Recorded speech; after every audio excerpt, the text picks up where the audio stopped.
Hey babe, welcome back to my channel. I am back for another review of Married at First Sight. This is season 19, episode 8. Yes, with Peacock's schedule, it kind of it threw me off. While I appreciated getting the episodes quick and in a hurry, y'all know I don't keep up like that. So it was like, oh, y'all are producing them out like 3 episodes at a time. And I've seen, not watched, but seen some videos that were like reviewing all 3 episodes at one time. And they were like 2 hours and 45-minute videos. I'm like, I'm not sitting up there watching that. But we are here. I've been watching them over and over and over again because my attention span is short. And just as fast as I watch it, I forget the information. But luckily, it's been entertaining. And so, while I was at work, multitasking, I decided, let me go ahead, put my Bluetooth in, and watch these episodes so I can come back and give you my feedback. So that's where we are. So episode 8, Anniversary Adventures. The episode opens up with Derek and Megan. Not one of my most favorite couples. I think I told you that before in my last review. Not a fan. But we open it up with Derek attempting to apologize in a proper manner to Megan for whatever the freak he did. And she's like, well, he apologized specifically. I was always taught when you extend an apology, don't just say, I apologize. Apologize for the thing you did. So that's what he was trying to do. He said, I apologize for triggering you. And she's like, well, it's one thing you apologize for triggering me. It's one thing to apologize for that, but it's another to just say, I'm sorry. So he said, okay, well, I just apologize. I'd rather you apologize for the thing you did than just give me some blanket, generic apology. I'm sorry for everything. That kind of stuff. But that's what she wanted. So that's what he gave her.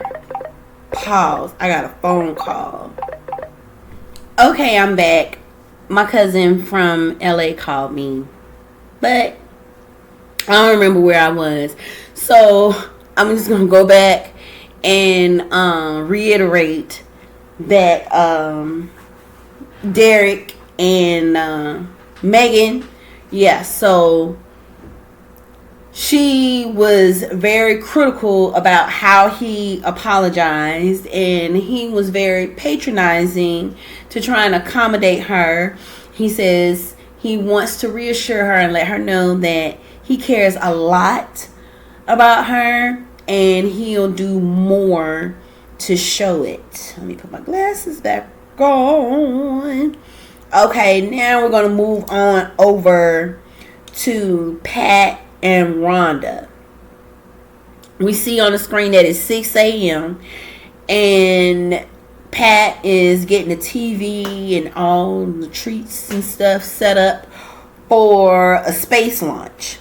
We know that he is in space operations. He is a space geek, tried and true, through and through. And so he wants to share with Rhonda, crazy Rhonda, his passion. So they get in front of the TV and he is explaining to her how it's a lot of involvement into preparing the launch of a rocket.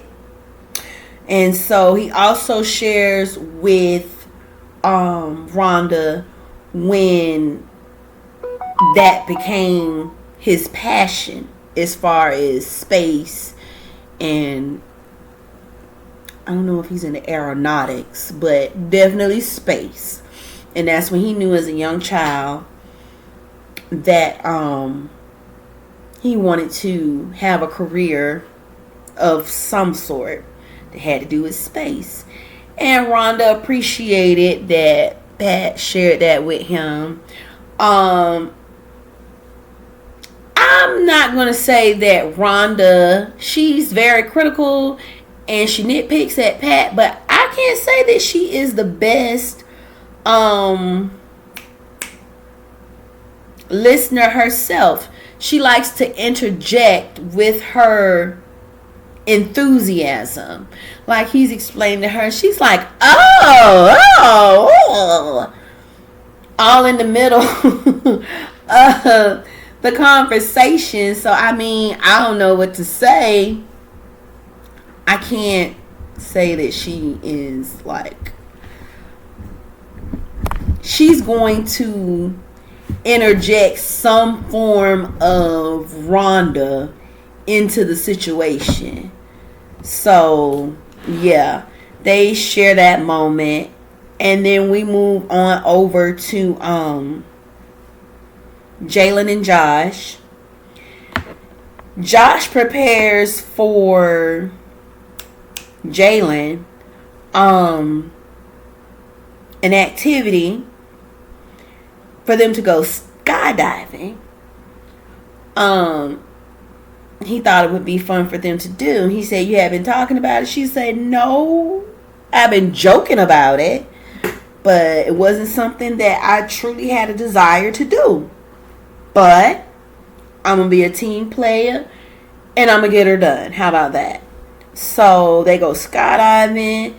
Like I said, she's hesitant, but she agrees. She says, I think this is a ridiculous anniversary gift. She said, I was thinking about something a little bit more low-key. She wanted something like a spa day, some pampering, buy me a nice gift, let's go to dinner, maybe we could touch on each other later. That's the kind of anniversary she was looking for. Not jumping out of a plane to her death. But Josh is excited. He's looking forward to the skydive. And he says that their relationship is a full-blown flower. So, I got my opinions about Josh, but they're mine. So, I'm going to keep them to myself. Now, we move on to Will and Brittany for their anniversary. They go to a gym where they also offer wrestling. And so they go for a wrestling legend from the WWF. I come from the era where it was the World Wrestling Federation, not World Wrestling Entertainment. The WWF legend, Mr. Mark Henry. And, you know, he showed them some moves in the ring, some little basic little touch moves. And then he also shares and gives some encouraging words about marriage. They were having a good moment. Brittany and Will start having a discussion, and then all of a sudden Brittany says, you don't feel things like I do. And he's like, I don't feel things? She said, like I do. You don't feel things like I do. He don't feel things like you do, chick, because he's not you. So don't expect him to have the feelings that you have. Even if he was your Siamese, he wouldn't have the same feelings as you. Like, it's not going to happen. He's an individual with his own thoughts, his own feelings, his own ideas. That's how that works. So he kind of looks at her perplexed. And then in Brittany's confessional, she says, she wants Will, she just wants Will to give her the validation that she believes she deserves and needs. This is what she needs, and she feels like she believes she deserves that. No. Validate yourself, friend. Because if you're gonna, he can tell you anything. He can tell you anything. And as long as he says it a certain way and looks you in your eyes, you're content. But they're lies. So why you want somebody lying to you? That's not a way to live. I'm going to make this quick because I'm going to go into the next episode. Megan and Derek. We see them over at Meg's parents' house for dinner. And the parents ask the couple what they like about each other. Derek shares with them how he feels like she's beautiful, she's intelligent, blah blah blah. Megan shares that she likes the safe space that Derek creates for her. I really wasn't into, because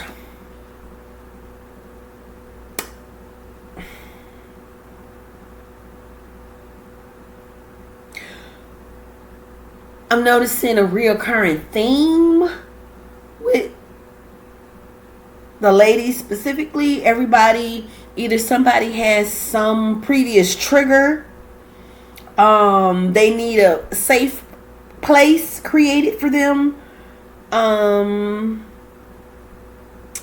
they have a lot of past trauma that they're still carrying that baggage, like bag ladies. And they're going to miss their blessing. They're going to miss the bus because they dragging all them bags like that. Okay? That's what's going on. But they share what they like about each other. And then they have family discussion. When I say family discussion, about the future of Derek and Meg having a family. Okay. So, specifically children. And Kathy, which is Megan's mother, she's like, oh, I'm ready. Y'all want to start in July? Girl, what?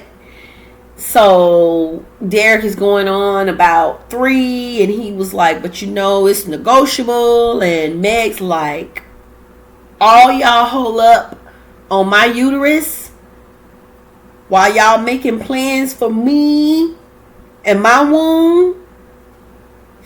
So the conversation got so involved, the girl knocked over her wine. Like, I think she was really sensing anxiety at that time. So after that, Kathy, she shared how she's been waiting for Megan to like have a baby or whatever. So you got your wish. But we won't go there. Then we have what's these people name? Oh, Belinda and Chad. I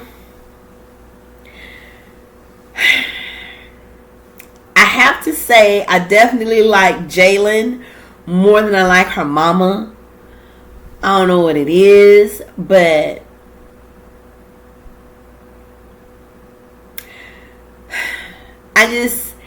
she seems very judgmental of Chad. Now, I'm not saying Chad is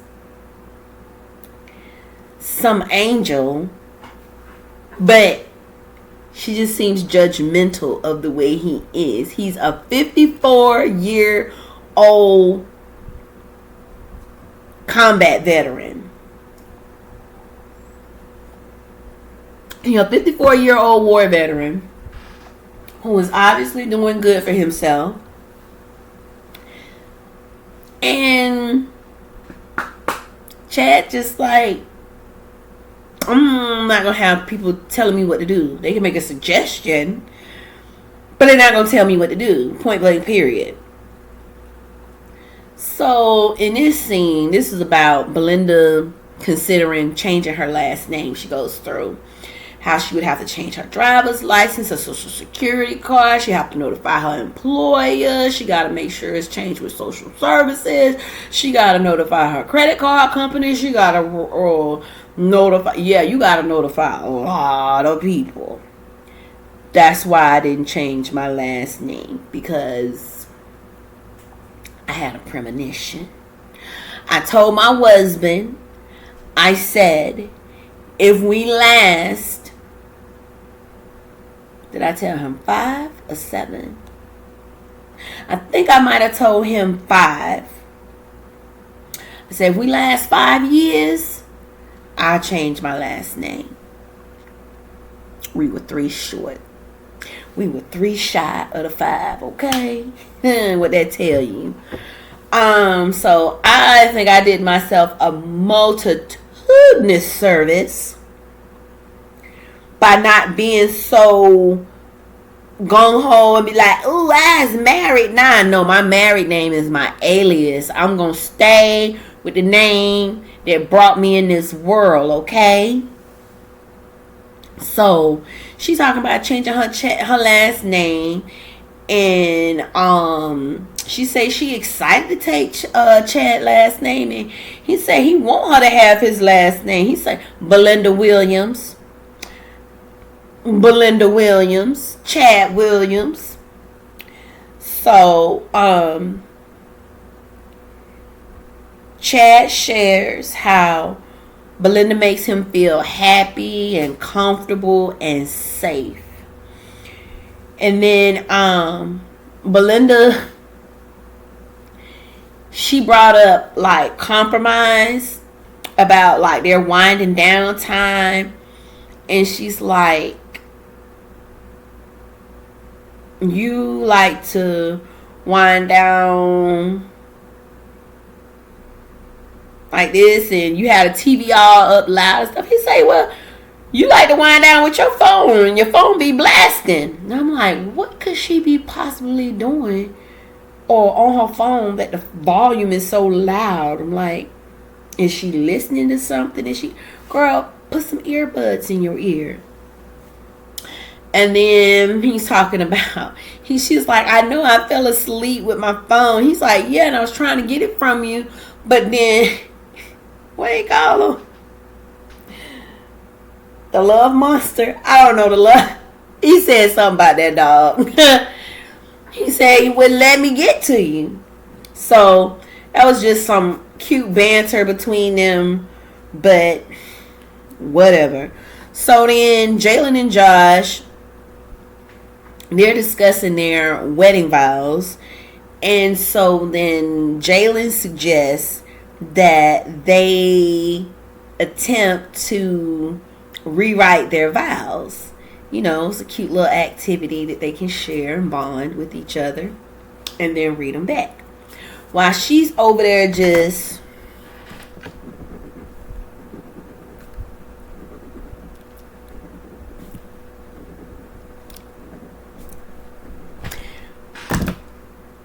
Josh, on the other hand, is like,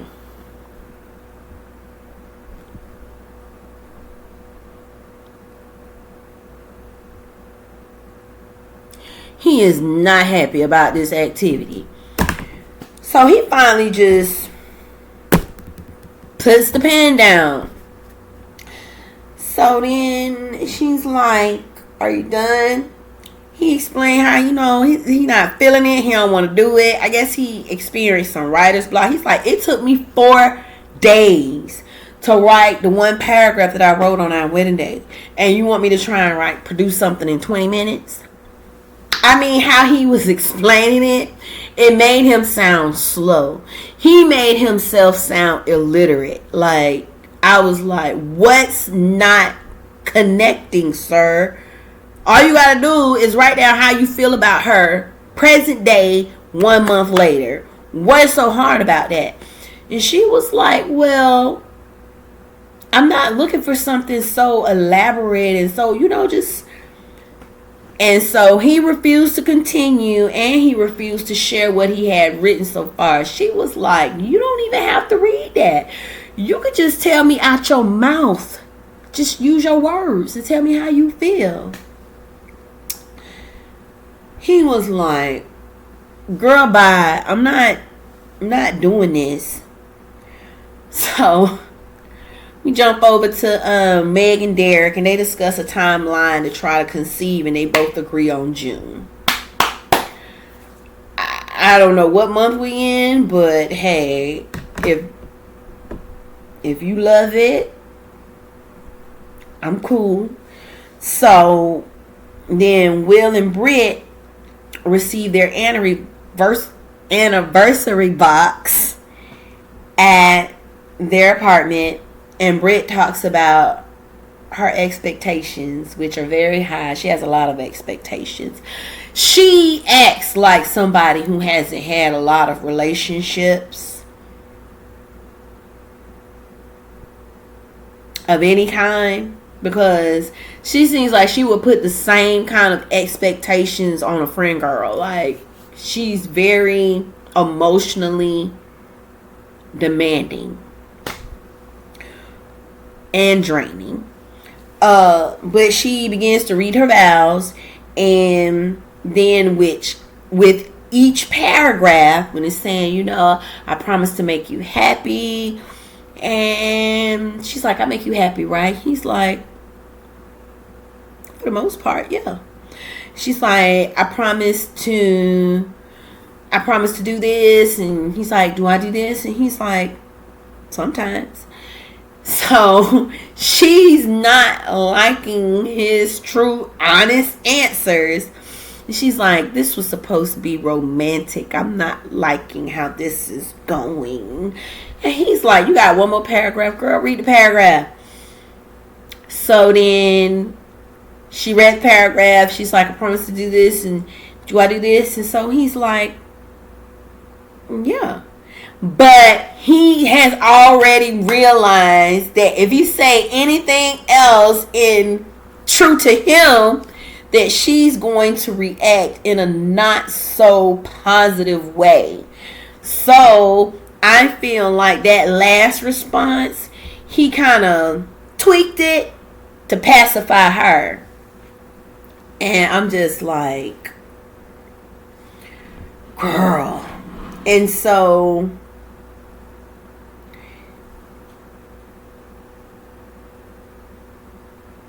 I just feel like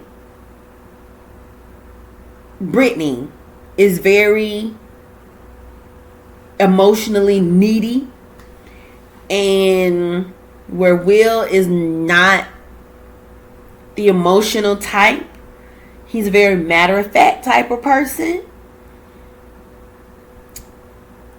And all she has to do is take him at face value. If he said it, then go with it. And then just observe. Be in the moment and observe. If his actions don't match his words, call him out.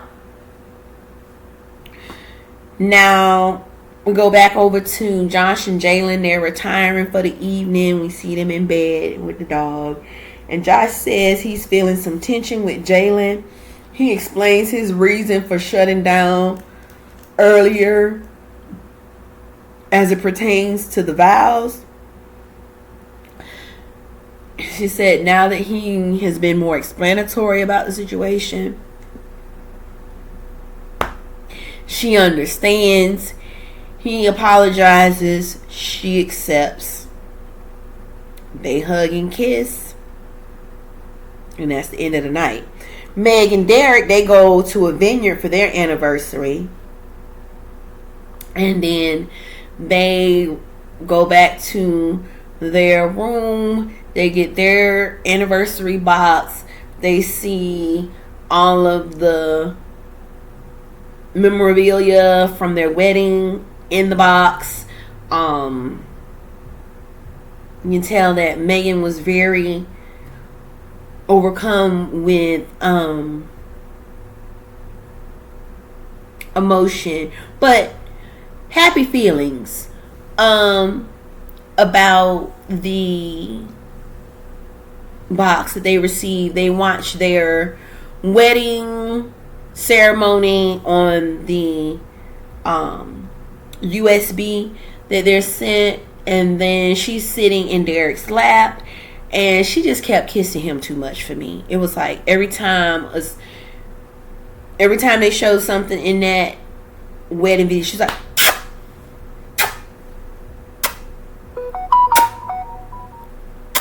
I was like, girl, stop it. But she proceeded, and she said, I love you. And he accepted it, and he sat there in the moment with no response. So then later on in her confessional, the producers are asking her, didn't say, is this the first time you said I love you to him? And she's like, I didn't say I love you. Did you hear I said? Run the tape back. I'm like, bitch, quit playing. You said I love you, okay? So then she's like, if my husband had said I love you, I would be more than happy to discuss saying I love you. But I don't want to discuss that. So that's a conversation you're going to have with my husband. Like, so then the couples gather at Rhonda's for an anniversary dinner she hosts, she and Pat. And then the couples share their experiences thus far and expressions of emotion, i.e. LOVE. Now, everybody goes around the table sharing about, where they are, how they feel, if and in fact they've said I love you yet. Jalen and Josh share how they said I love you back right after the honeymoon. Chad and Belinda share that they've said I love you. Will's response, he's like, he says he's on the path. I mean, well, not Will. Will said he wants to know that he is in love with somebody. He knows he has love for her and he adores her. When he said I adore her, I felt some kind of way. I used to work for these wonderful people that owned a law firm. Okay. And the wife, she always expressed how much she adored me. She's like, I adore you, sweetheart. I adore you. And I guess that is a nice thing to have adoration for someone. But I don't know, it always stuck in my mind like it's a downgrade. It's like somebody like, it's a consolation. I won't tell you I love you, but I adore you. So when he said that, it kind of like in my head. He has love for her and he absolutely adores her, and he definitely hasn't said I love you yet. He's like, when I know that I'm in love or I love you, he's like, when you're bald and you have chemo and you're like done with me and I'm still there because I love you. I was like, only Will. Derek says he's on the path. Meg says same. She didn't want to let people know that she had said I love you. He hadn't said it back yet, so her pride wouldn't allow it. So now we're at the final scenes where Pat and Rhonda. Rhonda is getting on my last nerve. I'm not a fan of her Pat and Rhonda go to a music festival, okay? They both agree that the music is their happy place, and I share that sentiment. Music is my happy place. The people who know me, they know that it's music is medicinal for me. So then Rhonda begins interrogating. It was an interrogation. She interrogated Pat. She's like, so what do you think about this? He's like, oh, I think it's wonderful. And she's like, so what have you observed about me in the space? What does it tell you about me? And he's like, well, I realize you're with your people. I see how you engage with the other guests and the musicians, and I just see how you feel so free and it makes you so happy. She's like, but what does that say about my personality? I'm like, that right there says about your personality that you're demanding and you're self-absorbed. That's what I got. But he accommodated her, and he was like, well, to me it means this, blah, blah, blah, blah, blah, blah, whatever.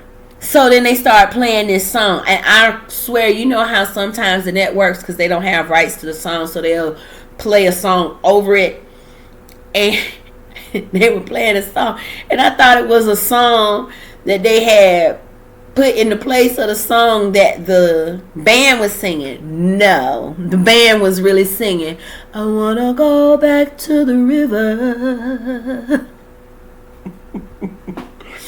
I wanna come back to me.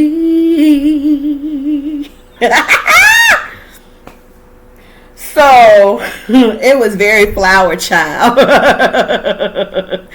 So then after that, again, Wanda wants to share, and she's like, oh, this song just really helped me when I was in a place and I was really low. I was feeling mighty down.